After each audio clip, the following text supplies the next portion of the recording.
खुलुमबाय लोगोफोर नोंथांमोनखौ आरो आंनि चेनेलाव खनसे बरायहरनाय थाबाय आसा खालामो इसोरनि अननायाव नोंथांमोना गासैबो मोजाङैनो दङ आरो आंबो इसोरनि अननायाव मोजाङैनो दङ जोङो दायो बिमा फिसा आरो सासे आलासि गथ' दङ गौरां गार्डेनाव बेरायहैनो सानदों गरम बन्दनि जेरावबो थांनो मोननाय जायाखै बेखायनो दिनै खनसे सिलाय बेरायनानै फैनोसै लोगोफोर हागौमानि नायलांदों नोंसोरबो दिनैनि आंनि ब्लगखौ शेयार खालामनो नाजागोन हागौमानि फैदो बिदिब्ला फाग्ला बाबा बे लोगोफोर फाग्ला बाबासिम जोङो थिम्फुजों फैबाय सासेल'खा नालाय 10 थाखाल' लायो जोंनिफ्राय फाग्ला बाबानिफ्राय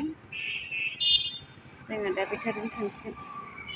जाफैगौ जोंना बेटारिया बेखौ लेंहरबाय बेजों थांसै लोगोफोर थियारि जानानै दं उन्दैफ्रा बाबा खुसि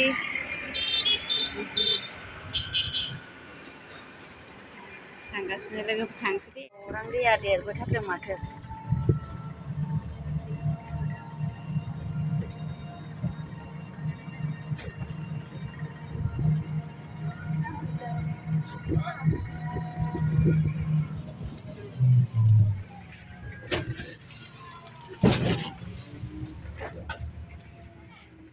मोनफैबाय नै मोनफैबाय लोगोफोर टिकेट काउन्टार बेयो मोनफैबाय लोगो फाइनाल मोनफैबाय बारा मानसि जाथ'वाखै माथो टाइमा दायो खैथा जाबाय 3टा टिकेट लानोसै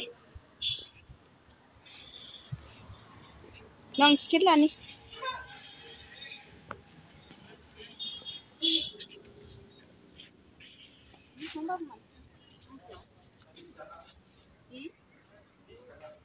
जोंना गांनैजों जागोन बे उन्दैसो नै उन्दै सानै गिदिर सानै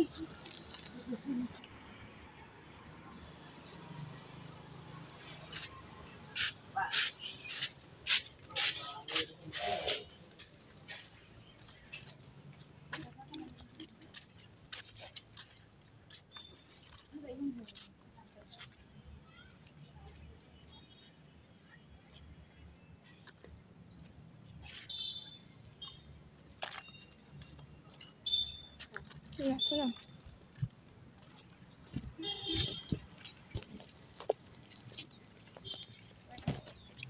Langsung लोगोफोर बेरायनोसै गरम बन्दनि फिसाफोरजों मालाबा बेरायफै नोंसोरबो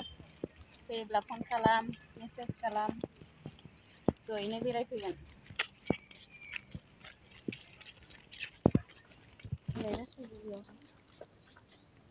देलाय नोंसोरखौ माबानि आङो थांलाय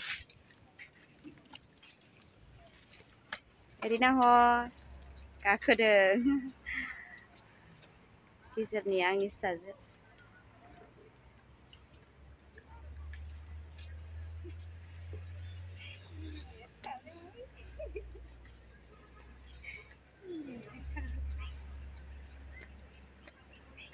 मानसिया गैयाना जारौ ओइ जारौ मानसियानो गैया माथो गैया मानसियानो गैया माथो जाया फैनोनो बायो आं फैफेरनायानो जाया लोगोफोर बारा ओरैबो दै दङ बिफां लारि लारि मोजांथार लोगोफोर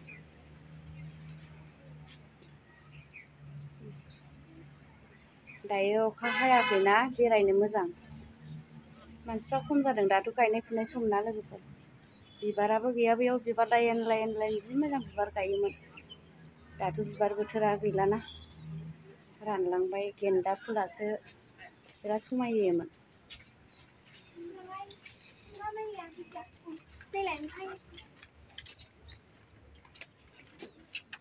बेरायहांदोंदां टाइमा 3:30 जाबाय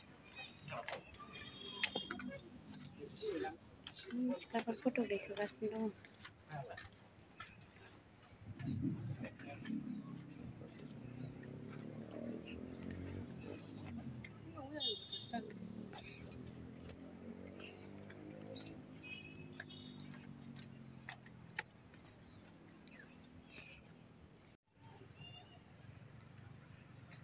खोबनानैसो दोनबाय माथो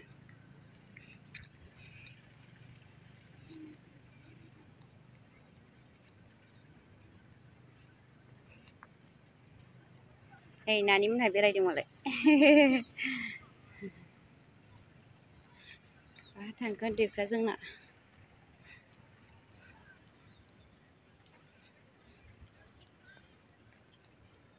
बेरायदों बारा मानसियानो गैया मालाबा बेरायफै लोगोफोर नोंथांमोनहाबो फैनो हागोन गथ'फोरखौ लानानै गथ'फोर गेलेग्रा दंसोगारो नै गेलेगासिनो ओइ उन्दैफोर मोजां जे गथ'फोर गेलेनो थाखाय दसे सम ओरैनो टाइम पास न'आवथ' बरिं जायोना लोगोफोर बेखायनो गथ'फोरखौ लानानै फैनानैहाय बेलासि टाइमाव दसे सम गथ'फोरनि गोसोखौ गोजोनग्लाय होफैनो हायो आरो बे जायगायाव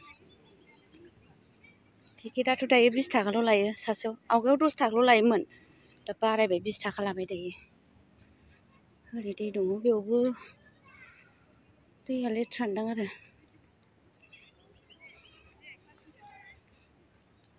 फैफेरनायानो जाया बारा गोबावजों ओरैनो खनसे लोगोफोरजों माब्लाबा समाव उन्दैफोर बेरायनो लेंबाय थायोबा लाबोनाय जायो आरो गथ'फ्रा गेलेबायानो आंना नै बे सासे आलासि गथ' हिनजावसा गथ'आ आंहानि बिनानाव जायो बिनानावनि फिसाजो आरो दाखालि फैदों आं खेबनि मामोन र' गेलेदो ओइ बिमा ए बेरायफैदों नै आंबो एसे औ फिसाफोर गरम बन्द स्कुल खुलिनोसै सासे गाबोन आरो सासे समबारनिफ्राय दैस्लुं गोजा दे बोरैबा गोग्लैगोन गेजेरनिया आंनि फिसाजो बुरिगा दिदिनो साथा लादोंमोन जोंनि आलासि गथ' खुसि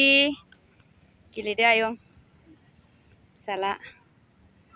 दैस्लुं गोजा बेखौनो फैनो लुबैयो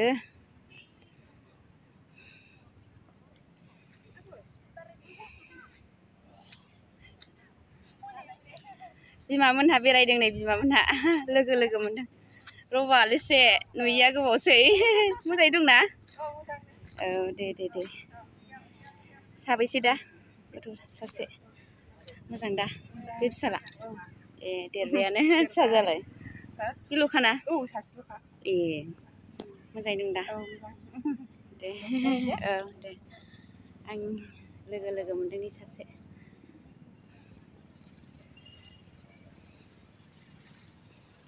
जायगाया लेथ्रा जादोंहाय ना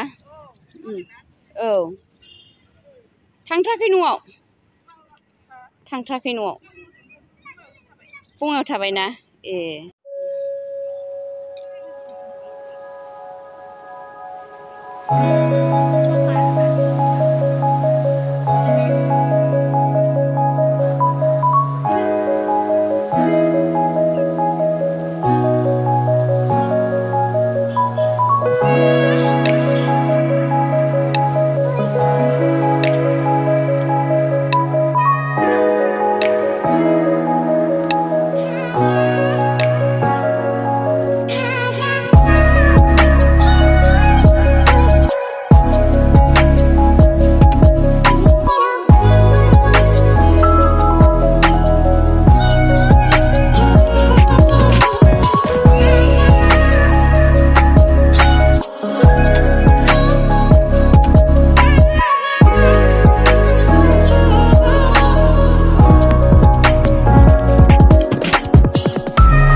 लोगोफोर ओंखारफिनबाय